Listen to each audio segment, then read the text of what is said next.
Hi, this is Mark. In this video, I want to talk about the transmission of information and just how we compartmentalize and associate and transform information or bits of information from external sources. So essentially, we are a if we have a as we could consider the perceiver. So the perceiver, we have this scope. It's a range, and it's being filtered. There's a range of filtering coming in. So this is bits of information. Bits of information right here. So generally, what ends up happening is, at the initial point, there's no connection, there's no bridges, but there's a range right here. This is our filter. So once we filtered information, it's then relayed, or we can essentially connect the information or whatever is relevant, but the filter is different. Everyone has a different range. So basically the filter, this is a mental filter. So what starts with is there's a distance right here. So the information is entering, and then basically let's just suppose there's X number of bits coming in here, transferring in here. So this is X bits per frame. So this is like a frame, just like a movie. And then it gets filtered in here, and essentially there's an output. And this is less than equal to X. Of course, if there's no filter, so if it's a range, like so if our filter is a range, it can go either direction. Either direction. If the filter becomes larger, that kind of corresponds to convergent thinking. So, so for instance, we have disorders like ADHD, bipolar, dot dot dot. These disorders increase likelihood of reduced filtering. And this is due to impulse control and divergence. So like if we have a convergent thinker,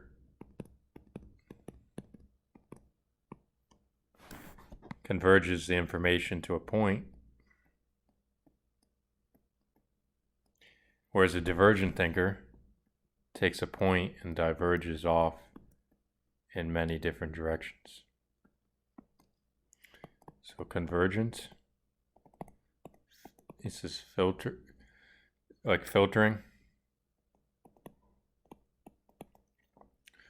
And divergence, which is unfiltered initially. And then it has to converge in order to figure out what is relevant and so forth and compartmentalize it. So generally, we take in an input and perceive it, and as such, it becomes transmitted. And the interesting thing is information. Just think about like initially. If we have one bit of information, you can't connect it. There's no reference points. But then suppose now we have 2 bits. You can link the bits together in this chain. Now suppose there's 3 bits. You can link it like such. And notice how there's 0 pathways. This is 1, 3, And then if we have 4, you go this way, you can go this way, you can go this way, you can go this way, you can go this way, you can go this way. So notice right here is per node. Notice how there's 2 arrows per node right here. And then this node, there's 2 directions and so forth. And for each node, there's only 1 direction. And then for this case, there's n minus 1 directions per node. This is relaying this node. So basically, to quantify this, because this is 6, and if we're going to go on, basically it becomes, initially you have n nodes, and then per node you have n minus 1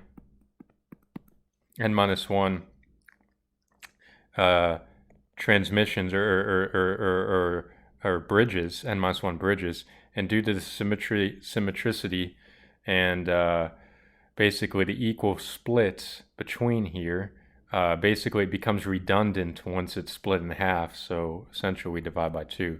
So if you have like 5, for instance, this is a 1 bit, so bits.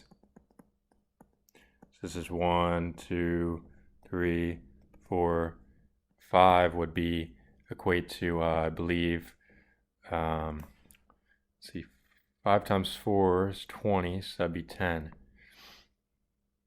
And I think this is equivalent to, let me see, so I think this is equivalent to the summation of 1 to I. So what we have right here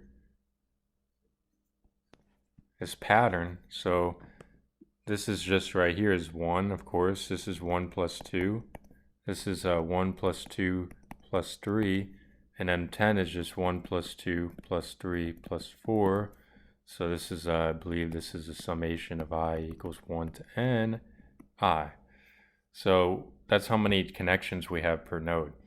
Now, initially, due to the filtering process and convergence, the bridges become stronger. And essentially, a convergent thinker, like if you converge, like the academic system's a convergent system, it's much easier. What you do is information is initially discrete, and you try to link or connect this bits of information together in such a way to where it makes sense, and then take what is relevant. So basically this is now becoming a subset. So this is the initial, this is a subset, which is less than the initial set.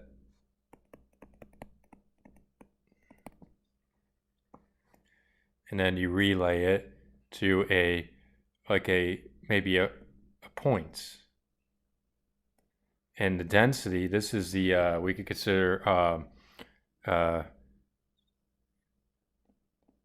density or compactness info.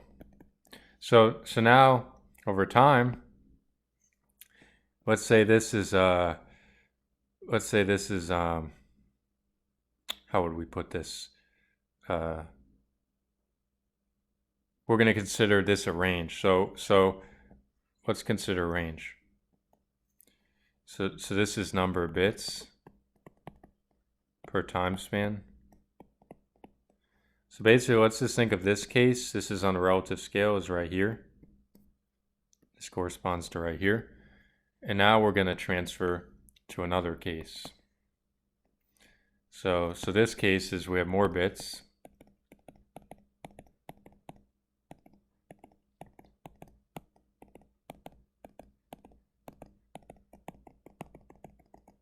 So wider field, and basically this is filter.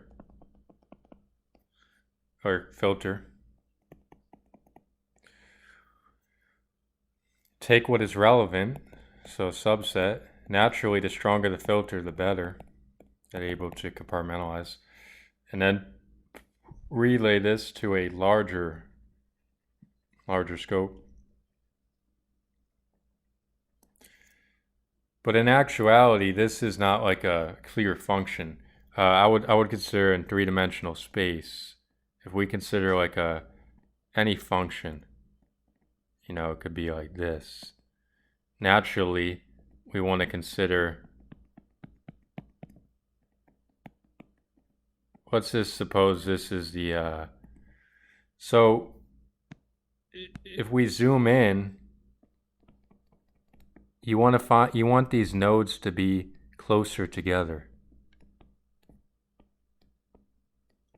These are nodes. So like in our brain we have neurons, and you want the links to be, it's kind of like, think of thermal conductivity. So if you have like so like for instance, you take,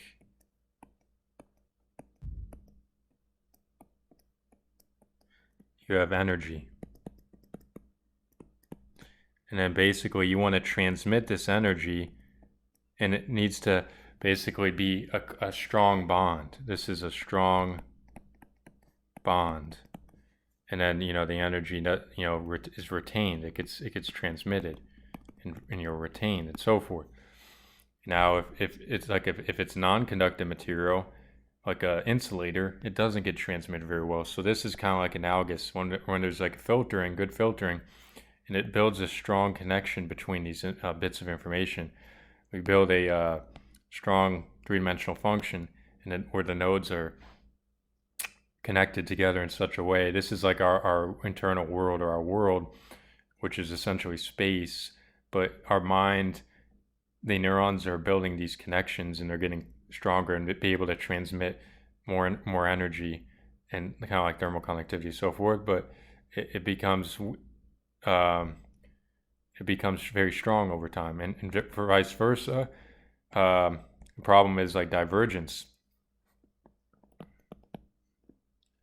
Divergence or creativity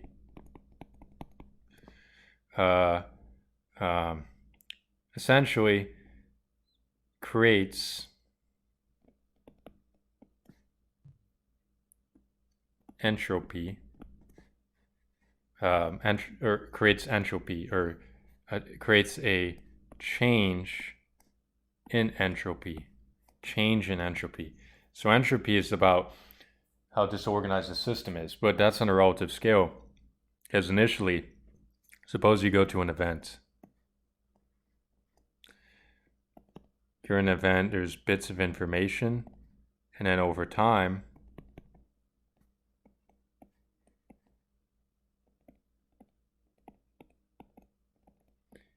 they're connecting together. And then the output is becoming like a connected sphere. Basically, this just means it's very compact. The information is becoming densified. This is like compact, or it's compartmentalized, organized, chaos. Because discrete information, it starts as discrete, becomes compact, organized, so forth. But now we're going to consider divergence. So there could be an environment. Let's see.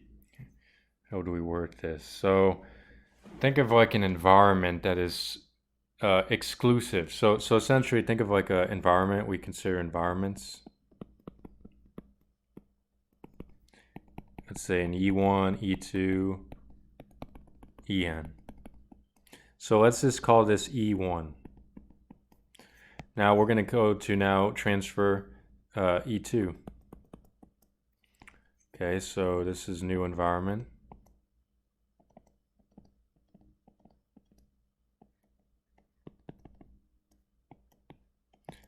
Same, it's connecting the information. Let's just say it's a little bit more chaotic.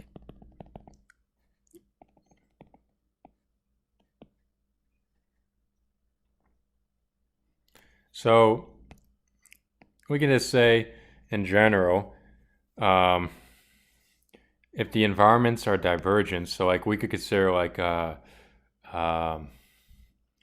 deviance or the distinction, the contrast.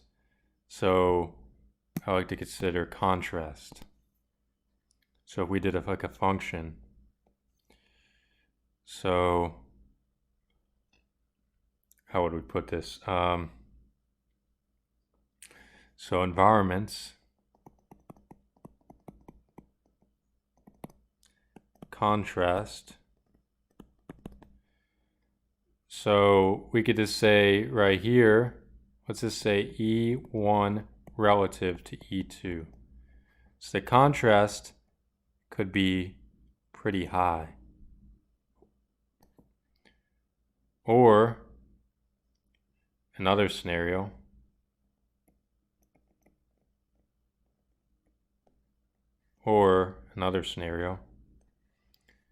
so dot, so this is like what, this is like dot. So basically a line is scenario 1, scenario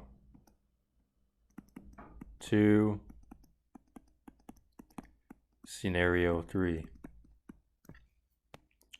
So basically if the contrast between them becomes larger, what this is showing is that environment 2 or 1 is a subset of E2. So if you have like two sets, it could either be like this, or it could be like this, or it could be like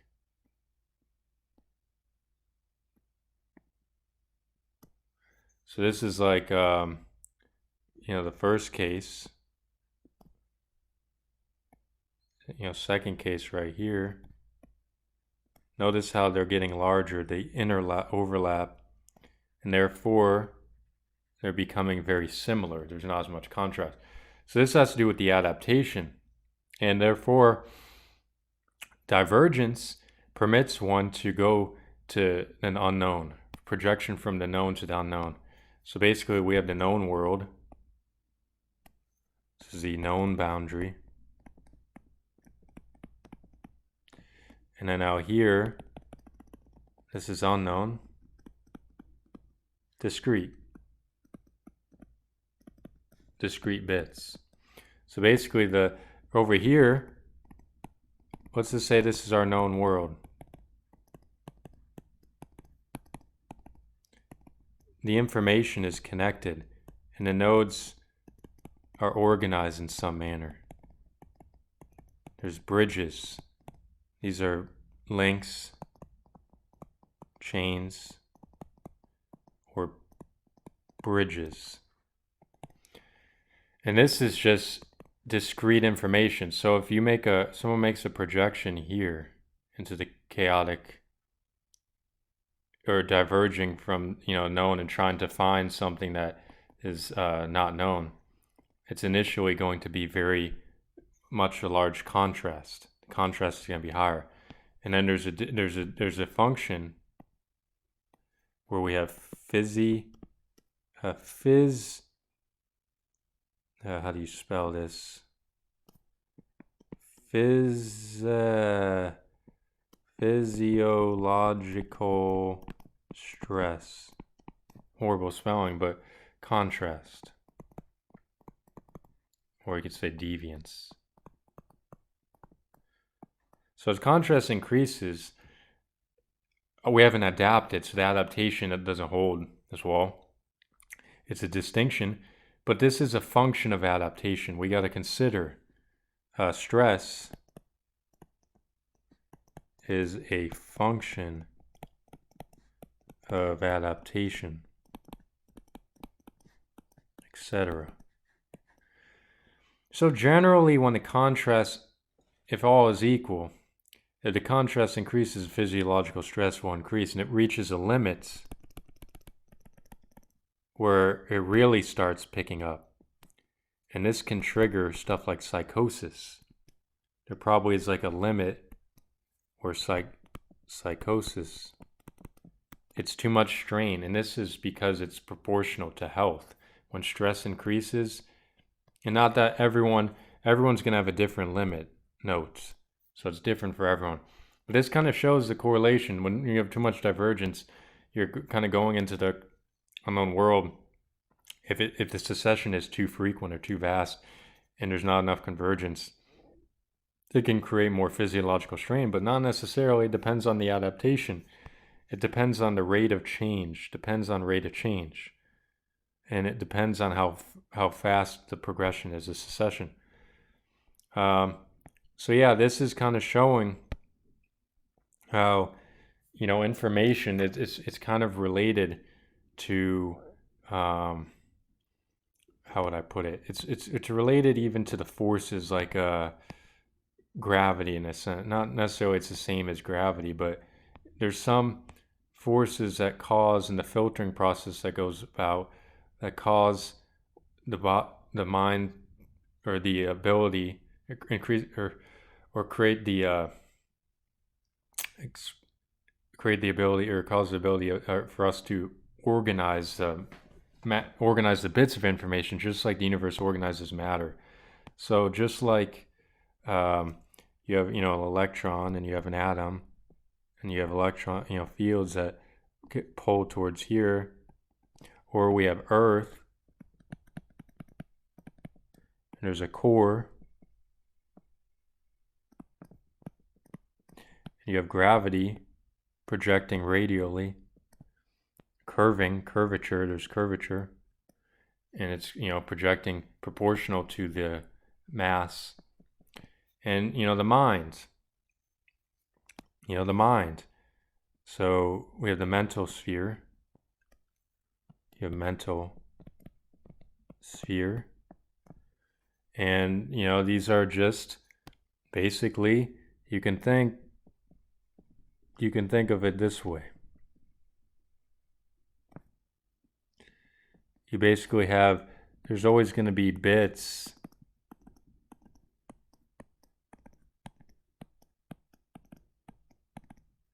that are, being drawn to try to, they're connected, trying to be connected inward, and basically have more linkage around here, around this area. It's kind of stronger bind, and then as you go further out here, it's more divergent, it's more outlandish.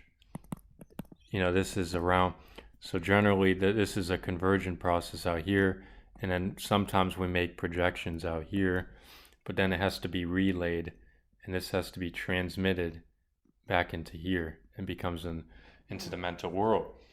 So this is kind of interesting how the analogy is kind of related to an extent. Of course, beyond this, like when it comes to consciousness, it's something that is beyond like this scope, but consciousness is a form of energy. So this is just energy. Relates to our ability to adapt. But if the energy changes too fast, I like to think of it in this analogy. You have let's say there's a strong bond. Let's just say equals like think of a diamond. So we know diamonds are extremely strong.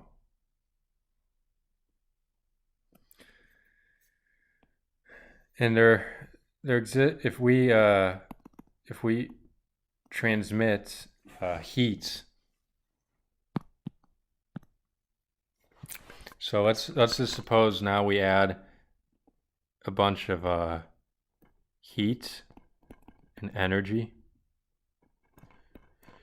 So basically, if we draw a function, so basically energy, so bond strength, energy to break bond.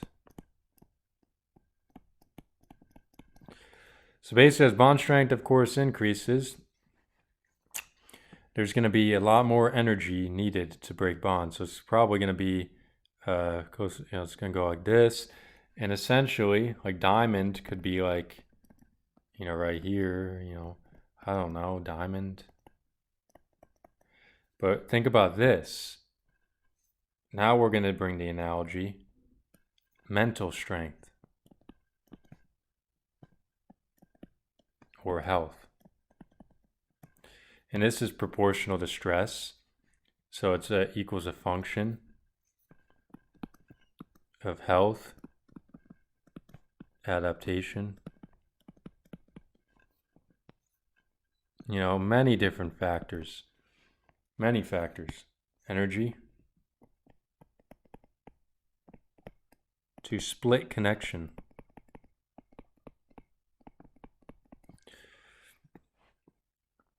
And of course, if the mental health is high, it's going to take more energy, or how would I put it? This is like, think of it as like chaos. Again, energy. So let's think about this in the form chaos. Or instability.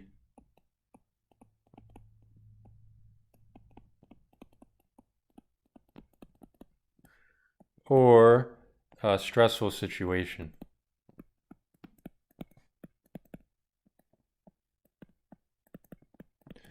Or you could think of this, or number of bits per frame.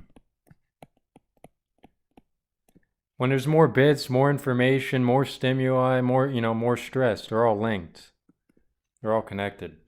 But generally, of course, when mental strength is high, it takes more energy to break, these bonds right here, and so forth. So that's kind of what kind of correlates with the psychosis, physiological strain, and all the mental illness in general.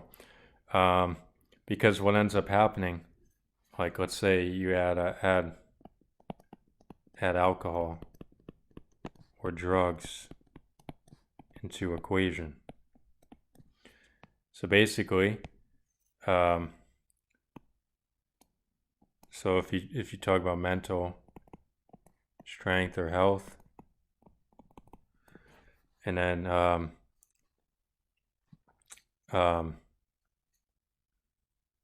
toxicity level.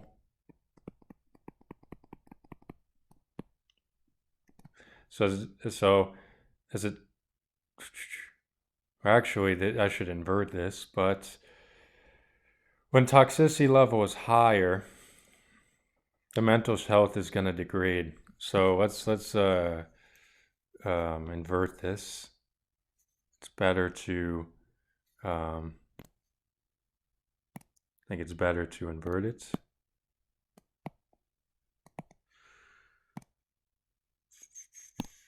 So if we consider toxicity level or dose, and then mental health. So basically, when toxicity level is high, it degrades mental health. So it's going to depreciate quite a bit, and actually not necessarily follow this function. It may go like this. It may go, linearly. But either way, there's an inverse. So when toxicity level goes higher, mental health degrades. Therefore, the frequency, the energy decreases. So basically, we have think of our neurotransmitter system. Neurotransmitter system. I like to think of this in terms of music. Think of like, so you have like nodes. They're not really nodes, but there's a frequency, there's a connection between, there's receptivity, and the nodes get kind of closer together and transmit more information, more reward, like your feedback becomes stronger. And these are like electric impulses as well, and it creates, basically it's analogous to they create perturbations. These are like perturbations or cyclic energy. And essentially this is analogous to like a symphony. Like think of like if the nodes are in sync or harmony, then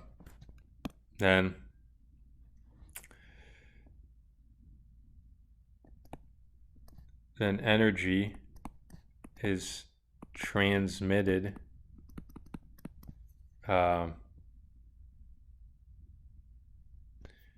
with higher intensity and frequency. Of course, the exchange of frequency depends on the distance, and of course the exchange of the and then just how, think of like thermal conductivity, how much it can transmit. But this creates like it's like a symphony. If it's offset, if the cycles are offset,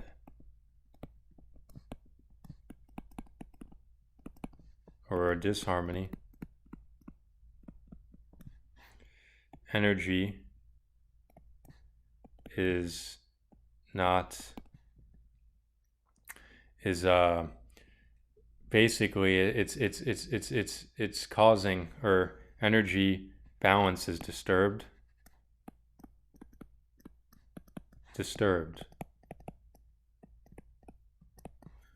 which creates energy shifts. This implies energy shifts, which or increase energy shifts, which reduces our ability to equalize everything. Basically, equilibrium or balance is not, if it's not attained, it's going to cause us to go in a negative direction. So I like to think of it like this. There's a scale. You have positive, you have negative. So basically, we're going to take like a positive case, and then we're going to consider like a more negative case. So over here, this is like when the nodes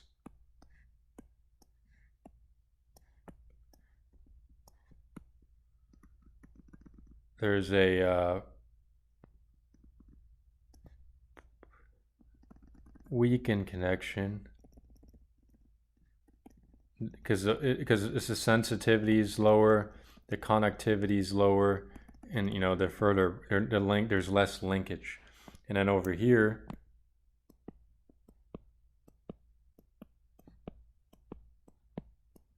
more symmetry. This is like more asymmetry. This is more symmetry. So basically there's strong connections, and the perturbations of the energy flow is more equalized. So essentially, this is what kind of creates the our ability to interact with this universe and open our span of perception, which kind of gives us what's interesting about this, though, is when you first delve into something that is so for instance, like this is why there becomes grandiose, or a lot of times delusions, because like in our let's say this is our known sphere.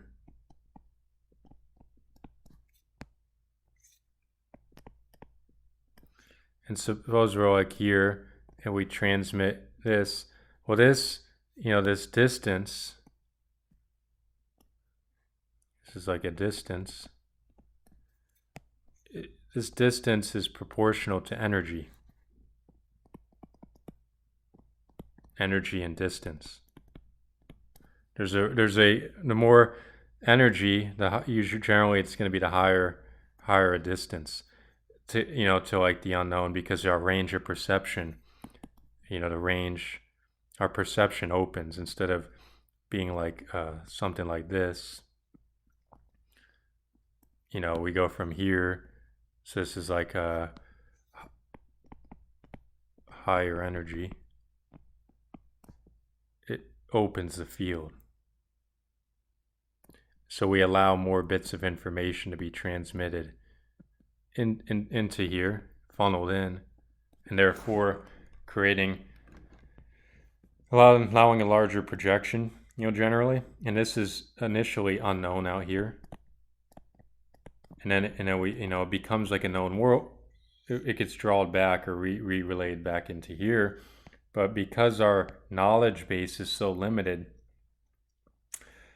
it's interesting because it can kind of seem like we know a lot, even though when you first delve into a field that you don't know. This is a Dunning-Kruger effect as well.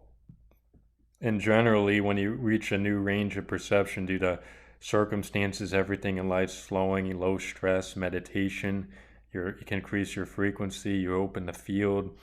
Well, yes, you get exposed to this energy, higher energy states, and it seems like at that point, everything becomes connected, and truly, there is the connection that we have, and basically I like to think of it, we started at a point, and then it's, create multiple divergent points. So you create links, multiple diverging points, some connecting, so forth, like a spider web or so forth, and all the lineages we kept diverging. Well, in the end, of course, we're all going to get funneled. It's all going to get funneled back into a point. So, but everything has been kind of like connected together. Essentially, it